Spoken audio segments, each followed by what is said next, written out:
Halo Bapak Ibu semuanya, apa kabarnya? Semoga kabar Bapak Ibu guru, khususnya Bapak Ibu bimbingan konseling, baik di tingkat SMP maupun SMA ya. Kali ini saya akan membawakan soal-soal bimbingan konseling. Ini dari tahap pertama ya, Bapak Ibu. Perhatikan semuanya, Bapak Ibu. Saya akan langsung mulai saja. Membantu peserta didik mengatasi masalah yang dialaminya adalah salah satu fungsi pelayanan bimbingan dan konseling dalam A. Pemahaman, B. Pencegahan, C. Pengentasan, D. Pengembangan dan pemeliharaan.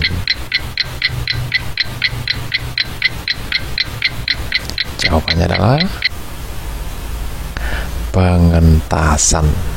Kita lihat pembahasannya Bapak Ibu. Fungsi pengentasan: apabila seorang siswa mengalami suatu permasalahan dan ia tidak dapat memecahkan permasalahannya sendiri, lalu ia pergi ke pembimbing atau konselor, maka yang diharapkan oleh siswa yang bersangkutan adalah teratasinya masalah yang dihadapinya. Siswa yang mengalami masalah dianggap berada dalam suatu kondisi atau keadaan yang tidak mengenakan, sehingga perlu diangkat atau dikeluarkan dari kondisi atau keadaan tersebut. Masalah yang dalam siswa juga merupakan suatu keadaan yang tidak disukainya. Oleh sebab itu, ia harus dientas atau diangkat dari keadaan yang tidak disukainya. Itu dia pembahasannya. Kita lanjut soal yang berikutnya. Berikut salah satu yang bukan termasuk prinsip pelayanan bimbingan dan konseling pada aturan jalur pendidikan informal adalah A. Bimbingan dan konseling diperuntukkan bagi peserta didik yang bermasalah. B.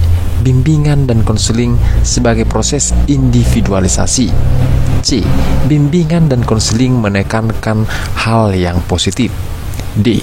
Bimbingan dan konseling merupakan usaha bersama.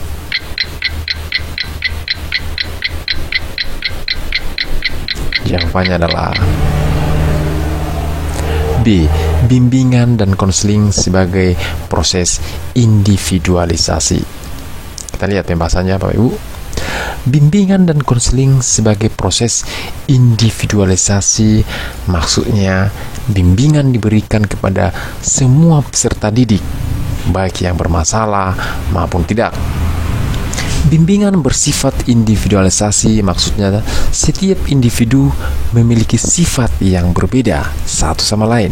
Maka melalui bimbingan ini, individu dibantu untuk memaksimalkan perkembangan sifat yang berbeda tersebut. Kita lanjut soal yang berikutnya. Pelayanan yang membantu peserta didik dalam memahami, menilai, dan mengembangkan kemampuan hubungan sosial yang sehat dan efektif dengan teman sebaya, anggota keluarga, dan warga lingkungan sosial yang lebih luas. Pelayanan bimbingan dan konseling tersebut masuk dalam bidang A. Kehidupan pribadi, B. Kehidupan sosial, C. Kehidupan berkeluarga, D. Kemampuan belajar.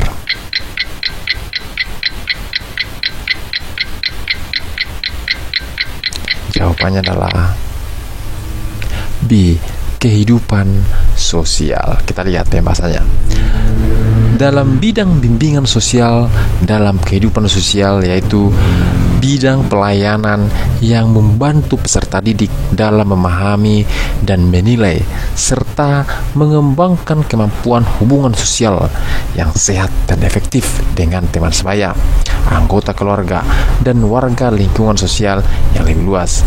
Bidang ini bertujuan membantu peserta didik memahami diri kaitannya dengan interaksi dirinya dengan lingkungan dan etika yang didasari dengan budi pekerti luhur dan tanggung jawab sosial.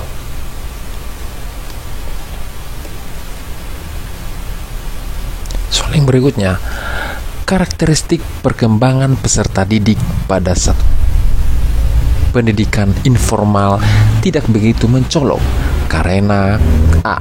Peserta didik dalam usia yang relatif sama. B. Kegiatan pembelajaran disesuaikan dengan kebutuhan peserta didik. C. Peserta didik umumnya tidak mempunyai masalah. D. Kegiatan konseling menyesuaikan dengan kondisi peserta didik.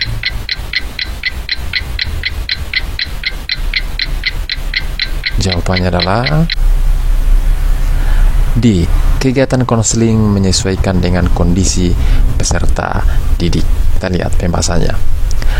Penyelenggaraan pendidikan pada satuan jalur pendidikan informal adalah keluarga itu sendiri.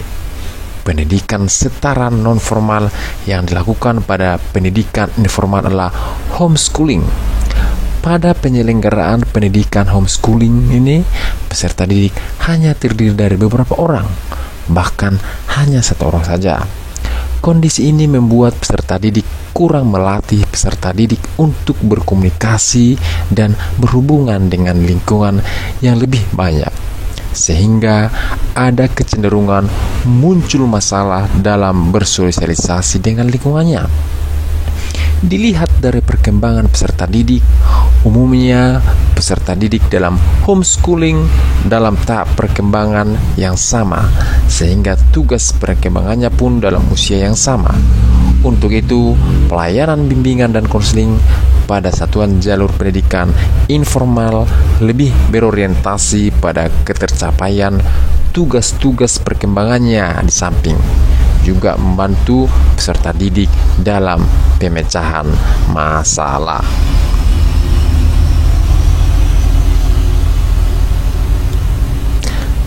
Kita lanjut soal berikutnya. Dalam pendekatan pelayanan bimbingan dan konseling yang lebih cocok pada satuan jalur pendidikan non-formal berorientasi pada A. Ketercapaian tugas perkembangan. B. Tahapan perkembangan. C. Pemecahan masalah. D. Tujuan pelayanan.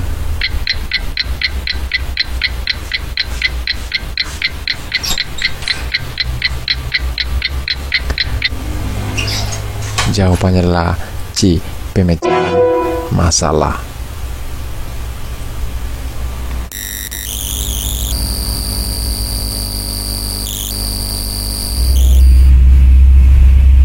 Kita lihat pembahasannya Bapak Ibu. Pelaksanaan layanan bimbingan konseling menggunakan layanan terpadu, artinya layanan bimbingan dan konseling dilaksanakan secara terpadu dengan seluruh kegiatan pendidikan. Pendekatan dalam bimbingan dan konseling yang cocok digunakan pada satuan jalur pendidikan informal adalah pendekatan yang berorientasi pada ketercapaian tugas perkembangan dan juga berorientasi pada masalah. Artinya, pelayanan bimbingan dan konseling lebih diorientasikan pada membantu peserta didik dalam mencapai tugas perkembangan dan membantu peserta didik dalam memecahkan masalah. Itu dia pembahasannya Bapak Ibu. Kita lanjut. Berikut salah satu yang bukan termasuk prinsip pelayanan bimbingan dan konseling pada aturan jalur pendidikan non-formal adalah A. Bimbingan dan konseling diperuntukkan bagi semua warga belajar. B. Bimbingan dan konseling sebagai proses sosialisasi. C. Bimbingan dan konseling menekankan hal yang positif. D. Bimbingan dan konseling merupakan usaha bersama.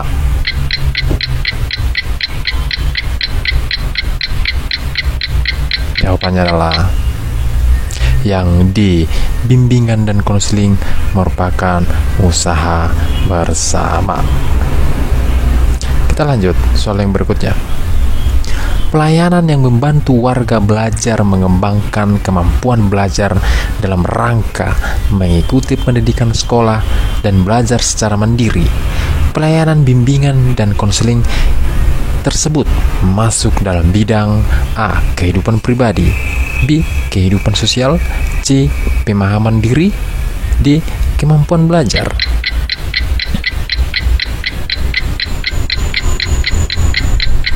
Jawabannya adalah D. kemampuan belajar. Kita lihat pembahasannya. Layanan bimbingan konseling bidang belajar. Bimbingan belajar adalah bidang pelayanan bimbingan dan konseling yang membantu individu atau peserta didik dalam mengembangkan diri, sikap, dan kebiasaan belajar yang baik untuk menguasai pengetahuan dan keterampilan serta menyiapkan untuk pendidikan pada tingkat yang lebih tinggi.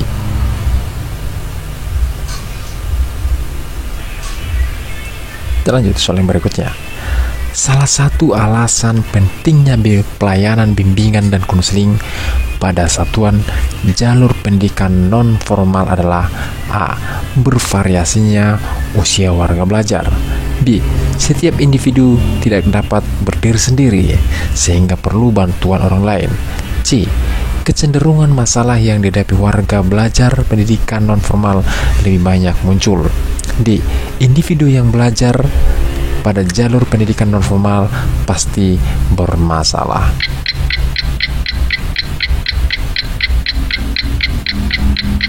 Jawabannya adalah yang C. Kecenderungan masalah yang dihadapi warga belajar pendidikan non-formal lebih banyak muncul. Jawabannya Bapak Ibu. Perbedaan karakteristik perkembangan peserta didik pada setiap jenjang pendidikan disebabkan A. Rentangan usia, B. Kematangan diri, C. Tahap perkembangan, D. Ketercapaian tugas perkembangan.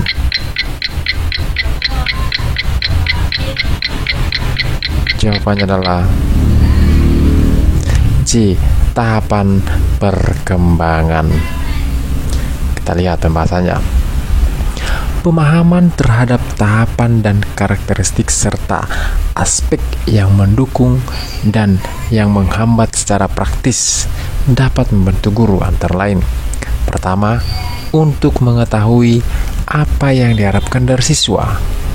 Pada kira-kira usia berapa diharapkan muncul berbagai perilaku dan kapan biasanya perilaku tersebut akan digantikan dengan pola perilaku yang lebih matang. Yang kedua, karena secara normal perkembangan siswa mempunyai kecenderungan yang sama, maka memungkinkan bagi guru untuk menyusun pedoman dalam bentuk skala tinggi berat, skala usia berat, skala usia tinggi, skala usia mental, usia perkembangan sosial dan emosional. Yang ketiga, dapat mengevaluasi apakah perilaku siswa sesuai dengan harapan menurut norma usia tersebut. Keempat, guru dapat memberikan bimbingan yang tepat yang harus diberikan dan bukan sebaliknya malah menghambat. Yang kelima, para guru dapat mempersiapkan hal-hal yang dibutuhkan dalam membimbing perkembangan sesuai dengan harapan yang telah direncanakan. Itu dia pembahasannya Bapak Ibu. Kita lanjut soal yang berikutnya. Pelayanan yang membantu peserta didik dalam memahami, menilai, dan mengembangkan potensi dan kecakapan, bakat dan minat, serta kondisi sesuai dengan karakteristik kepribadian dan kebutuhan dirinya secara realistik. Pelayanan bimbingan dan konseling tersebut masuk dalam bidang A. Kehidupan pribadi, B. Kehidupan sosial, C. Pemahaman diri, D. Kemampuan belajar.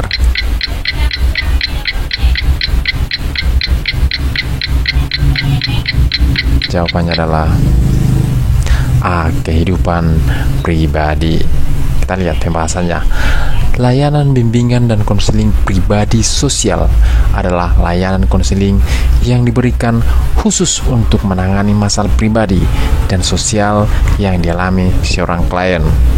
Layanan konseling diberikan yang ditujukan agar klien mampu mengubah sikap dan perilaku yang tidak baik menjadi lebih baik dan dengan keinginannya sendiri. Itu dia pembahasannya Bapak Ibu. Ya, demikianlah soal-soal bimbingan konseling untuk P3K tahun ini. Semoga soal-soal yang saya buat bermanfaat buat Bapak Ibu guru yang mencoba peruntukan P3K. Semoga kita lulus semuanya. Salam sehat buat Bapak Ibu guru semuanya dimanapun berada. Sekian dan terima kasih.